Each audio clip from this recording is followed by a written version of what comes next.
નમસ્તે, સ્વાગત છે આપનું આપણા કાર્યક્રમમાં કે જેનું નામ છે ગોષ્ઠી વિથ વિકલ્પ કોટવાલ.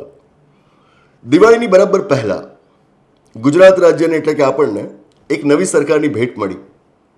મુખ્યમંત્રી તો ન બદલાયા પણ મંત્રીઓ બદલાઈ ગયા. 26 મંત્રીઓ સાથે હવે આપણા રાજ્યમાં એક નવી સરકાર રચાઈ છે. થોડા દિવસ પહેલા આ મંત્રીઓ માટે એક શપથવિધિ સમારોહ યોજાઈ ગયો અને પછી તો હવે આ મંત્રીઓ વચ્ચે વિભાગોની ફાળવણી પણ થઈ ગઈ છે. પણ આ શપથવિધિ સમારોહ જોયા બાદ આપણી ગોષ્ઠીના અમુક દર્શક મિત્રો, મારા અમુક વિદ્યાર્થીઓ અને અમુક પરિચિત મિત્રો એમણે પોતાની એક મૂંઝવણ મારી સમક્ષ વ્યક્ત કરી. એ શપથવિધિ જોયા બાદ એમના મગજમાં એક ગૂંચવાડો ઊભો થયો કે જેથી એમણે મને એક સવાલ કર્યો. સવાલ બંધારણ વિશે છે.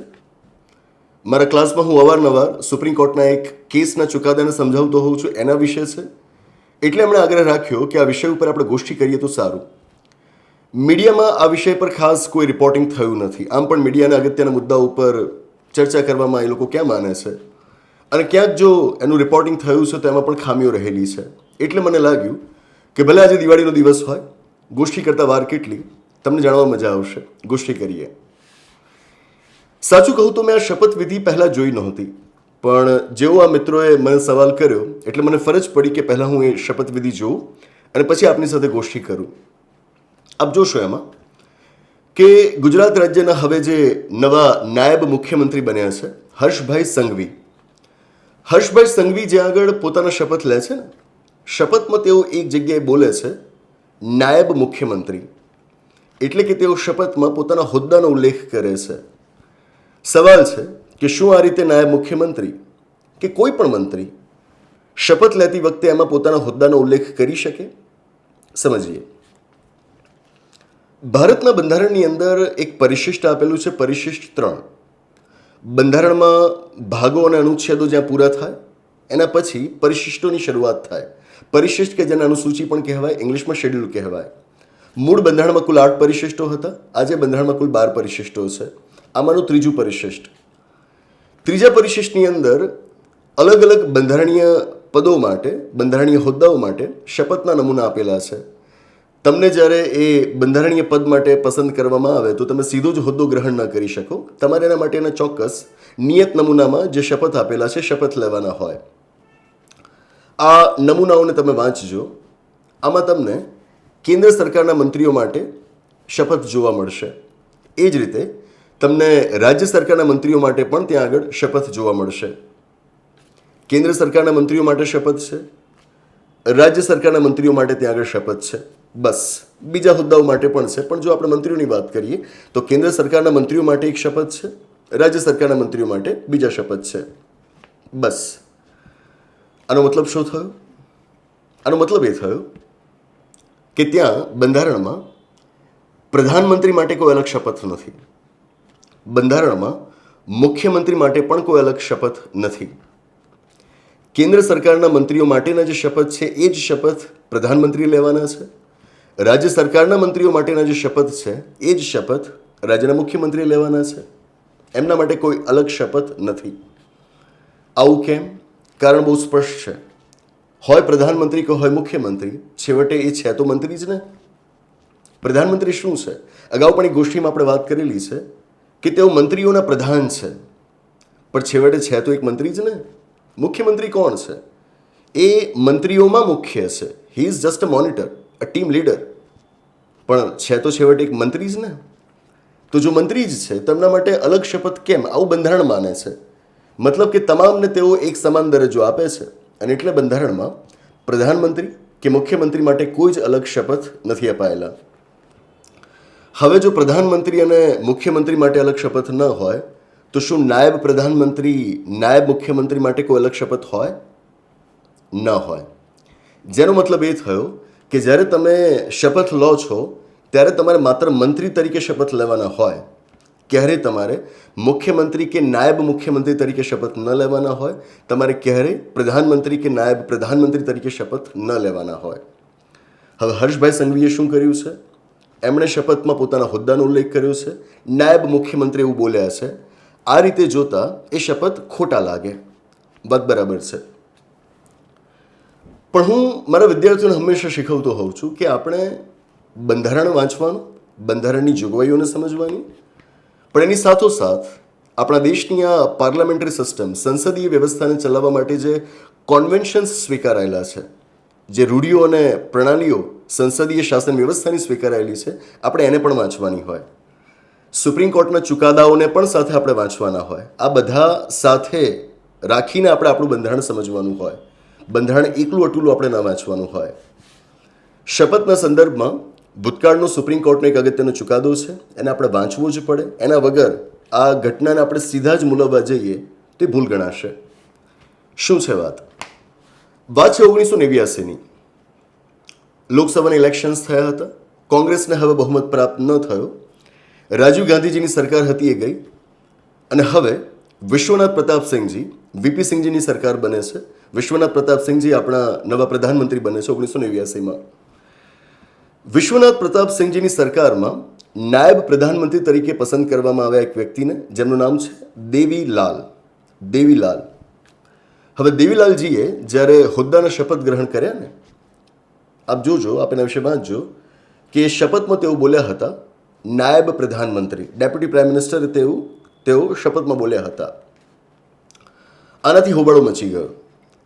બરાબર. પહેલાં તો બંધારણમાં નાયબ પ્રધાનમંત્રી અને નાયબ મુખ્યમંત્રી એવા કોઈ હોદ્દાઓનો ઉલ્લેખ જ નથી. આ જો આપ ન જાણતા હો તો આપ જાણો, પ્રધાનમંત્રી અને મુખ્યમંત્રી એવા હોદ્દાઓનો ઉલ્લેખ બંધારણમાં છે, પણ નાયબ પ્રધાનમંત્રી, નાયબ મુખ્યમંત્રી આવા હોદ્દાઓનો બંધારણમાં ઉલ્લેખ જ નથી. એટલે જ તો ઘણીવાર જ્યારે રાજ્યોની અંદર નાયબ મુખ્યમંત્રી નિયુક્ત કરવામાં આવતા હોય ત્યારે સુપ્રીમ કોર્ટમાં પિટિશન્સ ફાઇલ થતી હોય છે કે બંધારણમાં જે હોદ્દાનો ઉલ્લેખ જ નથી એવા મંત્રી તમે કેવી રીતે બનાવી શકો. બરાબર છે.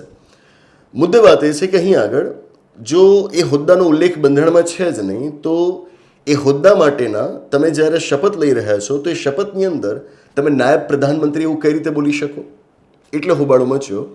અને એક ભાઈ હતા KM શર્મા, એમણે દેવીલાલજીના આ શપથને સુપ્રીમ કોર્ટમાં પડકાર્યા હતા, કે જે સંદર્ભે 1990માં સુપ્રીમ કોર્ટે ચુકાદો આપ્યો હતો. સરકાર તરફથી પક્ષ મૂકી રહ્યા હતા એ વખતના આપણા attorney general Soli Sorabji, a great જ્યુરિસ્ટ.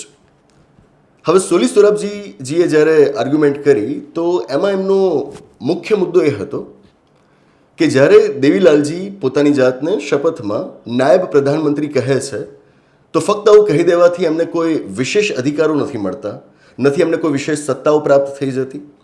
પ્રધાનમંત્રીની કોઈ સત્તાઓ તેમને પ્રાપ્ત થતી નથી, નથી બીજા કોઈ મંત્રીની સત્તાઓ એમને પ્રાપ્ત થઈ જતી. તો પછી કદાચને આવું તેઓ બોલ્યા, પોતાના હોદ્દાનો ઉલ્લેખ એમણે ત્યાં આગળ કર્યો, તો એનાથી તકલીફ શું છે? આનાથી એમણે બંધારણનું ઉલ્લંઘન કર્યાનું ન કહેવાય. સોલી સોરાબજી સમજાવે છે કે કોઈ પણ શપથ હોય, કોઈ પણ ઓથ હોય, એના બે ભાગ હોય. એક ભાગ કે જેને કહેવાય સબસ્ટન્ટિવ પાર્ટ, અને બીજો ભાગ કે જેને કહેવાય ડિસ્ક્રિપ્ટિવ પાર્ટ. સબસ્ટન્ટિવ પાર્ટ એટલે કે જેમાં ઓથનું, શપથનું સબસ્ટન્સ છે. સબસ્ટન્સ એટલે કે એનું મુખ્ય વિષય વસ્તુ છે. બરાબર. અને ડિસ્ક્રિપ્ટિવ પાર્ટ એટલે કે જેમાં ફક્ત વર્ણન છે, એમાં કોઈ વિષય વસ્તુ નથી.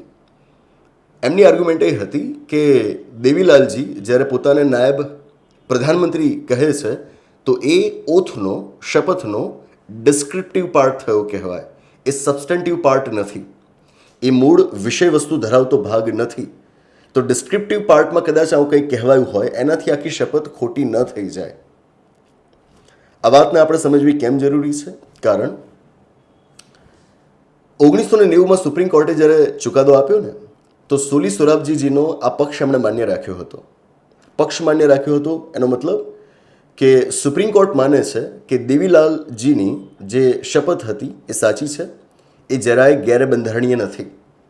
મતલબ કે શપથની અંદર જ્યારે તેઓ પોતાની જાતને નાયબ પ્રધાનમંત્રી કહેવડાવે છે એમાં ખોટું નથી. It is just part of the descriptive part of the oath. Very interesting. ત્યાં સુધી કે સોલી સોરાબજીએ પોતાની આર્ગ્યુમેન્ટમાં કહ્યું હતું કે 1950થી, મતલબ કે 1950ના દાયકાથી જ્યારથી આપણા દેશમાં બંધારણ હેઠળ સરકાર બનવાની શરૂઆત થઈ ત્યારથી પ્રધાનમંત્રી જે શપથ લે છે ને, પ્રધાનમંત્રી પોતાના શપથમાં પ્રધાનમંત્રી પદનો ઉલ્લેખ કરે છે. હવે બંધારણના પરિશિષ્ટ 3 વિશે મેં આપને જણાવ્યું કે એમાં તો પ્રધાનમંત્રી માટે કોઈ અલગ શપથ છે જ નહીં. કેન્દ્ર સરકારના મંત્રીઓ માટે જે શપથ છે એ શપથ એમણે લેવાના છે. એ જ શપથ લે છે પ્રધાનમંત્રી, પણ પહેલેથી નહેરુજીના સમયથી એ શપથની અંદર તેઓ પોતાની જાતને પ્રધાનમંત્રી કહે છે, બરાબર. જો ત્યાં એ ખોટું નથી થઈ જતું તો પછી નાયબ પ્રધાનમંત્રીવાળા આ શપથ ખોટા કેવી રીતે થઈ ગયા? સુપ્રીમ કોર્ટે આ પક્ષ માન્ય રાખ્યો હતો. સમજવાનું એ છે કે આ દ્રષ્ટિએ જોતા સુપ્રીમ કોર્ટના ચુકાદાના આધારે supreme court of India is the final interpreter of the constitution of India. ભારતના બંધારણનું આખરી અર્થઘટન કરવાની સત્તા એ આપણી સુપ્રીમ કોર્ટની છે. એણે કોઈ પણ ચુકાદો આપ્યો, it is part of the constitution. It is as if it is return in the constitution. જેણે બંધારણમાં લખાઈ ગયું એમ જ આપણે માનવાનું હોય, બરાબર. તો આ શપથ માન્ય રાખવામાં આવ્યા. અને આ એક જ પ્રસંગ છે એવું નથી. આવો વધુ એક પ્રસંગ બન્યો હતો 1995ના વર્ષમાં, જ્યારે મહારાષ્ટ્રની અંદર ગોપીનાથ મુંડેજીને નાયબ મુખ્યમંત્રી તરીકે નિયુક્ત કરવામાં આવે છે. ગોપીનાથ મુંડેજી પણ પોતાના શપથમાં પોતાનો હોદ્દો નાયબ મુખ્યમંત્રી એનો ઉલ્લેખ ત્યાં આગળ કરે છે. અને આ શપથને પણ એ વખતે બોમ્બે હાઈકોર્ટમાં ચેલેન્જ કરવામાં આવ્યા હતા. બોમ્બે હાઈકોર્ટે સુપ્રીમ કોર્ટનો પેલો દેવીલાલજી વાળો જે કેસનો ચુકાદો હતો એનો હવાલો આપતા આ પિટિશનને એમણે ડિસમિસ કરી નાખી હતી કે આ ખોટી વાત છે. સુપ્રીમ કોર્ટે આને માન્ય રાખ્યું છે, આ યોગ્ય છે. આવો વધુ એક પ્રસંગ હમણાં જ થયો હતો 2017ના વર્ષમાં તમિલનાડુની અંદર. ઓ પનીર સેલ્વમ એમને નાયબ મુખ્યમંત્રીના પદ ઉપર નિયુક્ત કરવામાં આવ્યા હતા અને એમણે પણ શપથની અંદર હોદ્દાનો ઉલ્લેખ કર્યો. પણ કરવામાં આવ્યું અને મદ્રાસ હાઈકોર્ટમાં, પણ એ પિટિશનને પણ મદ્રાસ હાઈકોર્ટે ડિસમિસ કરી દીધી હતી. અને જો લેટેસ્ટ કેસની આપણે વાત કરીએ તો એ થયો હતો 2019માં. દુષ્યંત ચૌટાલાજી એ પેલા દેવીલાલજી ખરા ને એમના ગ્રેટ ગ્રાન્ડસન છે, પ્રપૌત્ર છે, બરાબર. તો હરિયાણાની અંદર એમને ડેપ્યુટી સીએમ તરીકે અપોઇન્ટ કરવામાં આવ્યા. એમણે પણ પોતાના શપથની અંદર નાયબ મુખ્યમંત્રી એવો ઉલ્લેખ કરેલો હતો. આ શપથને પણ ચેલેન્જ કરવામાં આવ્યા હતા કોર્ટની અંદર. અગેન દેવીલાલજી કેસના ચુકાદાનો હવાલો આપતા કોર્ટે આ પિટિશન ડિસમિસ કરી હતી. મતલબ કે એમના પરદાદા માટે જે ચુકાદો સુપ્રીમ કોર્ટે આપેલો હતો એનો લાભ હવે આ પ્રપૌત્રને મળી રહ્યો છે, બરાબર છે. That's it. મુદ્દે વાત શું આવી, છેવટનું તારણ શું આવ્યું? હર્ષભાઈ સંઘવી શપથવિધિમાં જે બોલ્યા એને આપણે ખોટું ના માની શકીએ. હું હંમેશા કહું છું કે તથ્યોના આધાર ઉપર જ વાત હોવી જોઈએ. એનાલિસિસ પણ જ્યારે તમે કરતા હો તો it should always be on facts, બરાબર. તથ્ય નથી તો પૃથ્થકરણ શાનું, બરાબર. તો આપણે ફક્ત બંધારણની અંદર એ જે નમૂનો આપવામાં આવ્યો છે એ નમૂનાના આધાર ઉપર હર્ષભાઈ સંઘવીના શપથને ખોટા ન માની શકીએ. એમણે બંધારણનું ઉલ્લંઘન કર્યું છે એવું તારણ આપણે જરાય ના કાઢી શકીએ. સાથે આપણે આ જે જૂના ચુકાદાઓ છે એને વાંચવાના હોય, એનું અર્થઘટન આપણે સમજવાનું હોય. ઘણી વખત લોકો ચુકાદાઓ વાંચે છે પણ એનો અર્થ એ લોકો ખોટો સમજે છે, બરાબર. આજે સરળતાથી તમે બધા ચુકાદાઓ મેળવી શકો છો ઇન્ટરનેટ ઉપર. સિમ્પલી આપ ગૂગલ પર જઈને સર્ચ કરો, ઇઝીલી આપને બધા મળી જશે. આપને થોડુંક અંગ્રેજી આવડતું હોવું જોઈએ અને કાનૂની ભાષાની જે પેચીદગીઓ છે એને ઉકેલતા તમને આવડતું હોવું જોઈએ. એટલા સક્ષમ તમે હોવ તો બધા જ ચુકાદાઓ તમારા હાથ વગા છે, બરાબર. આ બધું સમજવા માટે તમારે કોઈના ઉપર આધાર રાખવાની જરૂર નથી પડતી, બરાબર. તો હંમેશા ફેક્ટ્સ લો, ફેક્ટ્સના બેસિસ ઉપર એનાલિસિસ કરો. મગજમાં કોઈ બાયસીસ ન રાખો, બરાબર, કે XYZ પાર્ટીના માણસ હોય એટલે મારે એમને વખોડવા અથવા તો ABC પાર્ટીના હોય તો મારે એને સમર્થન આપવું. એવો અભિગમ આપણો ન હોવો જોઈએ, બરાબર છે. બસ એ જ આશા રાખું કે આ વાતો આપને સમજાઈ હશે. અને રસપ્રદ કેસ છે. વિદ્યાર્થીઓને જ્યારે મારે ક્લાસમાં ભણાવવાનો હોય દેવીલાલજીનો આ પ્રસંગ, ત્યારે બહુ ઉત્સાહ સાથે હું એમને સમજાવતો હોઉં છું. જોકે દરેક બેચની અંદર એવો સ્કોપ નથી હોતો કે વિદ્યાર્થીઓ સાથે આવી દરેક કેસની વાત આપણે કરી શકીએ, પણ જ્યાં જ્યાં તક મળતી હોય ત્યાં આવી વાતો કરતા રહેતા હોઈએ છીએ. આશા રાખું કે UPSC GPSCની તૈયારી કરનારા મિત્રોને પણ આવી ગોષ્ઠીઓનો લાભ પહોંચતો જ હશે. પરીક્ષામાં પ્રશ્નો આમાંથી પૂછાય છે એટલે આપ લાભ મેળવતા રહેજો. બસ એ જ. દિવાળી છે છતાં પણ ઈચ્છા થઈ કે પ્રસંગ મજાનો છે, ગોષ્ઠી કરી લઈએ. 12-15 મિનિટનો સવાલ છે, વાત કરતાં કેટલી વાર, બરાબર. બસ એ જ. તો આની સાથે આ ગોષ્ઠીની આગળ સમાપ્ત જાહેર કરીએ છીએ. આવનારા એપિસોડમાં આવી જ કોઈક નવી વાત સાથે, એક રસપ્રદ ચર્ચા સાથે, એક નવી ગોષ્ઠી સાથે પાછા મળીશું. આભાર. નમસ્તે.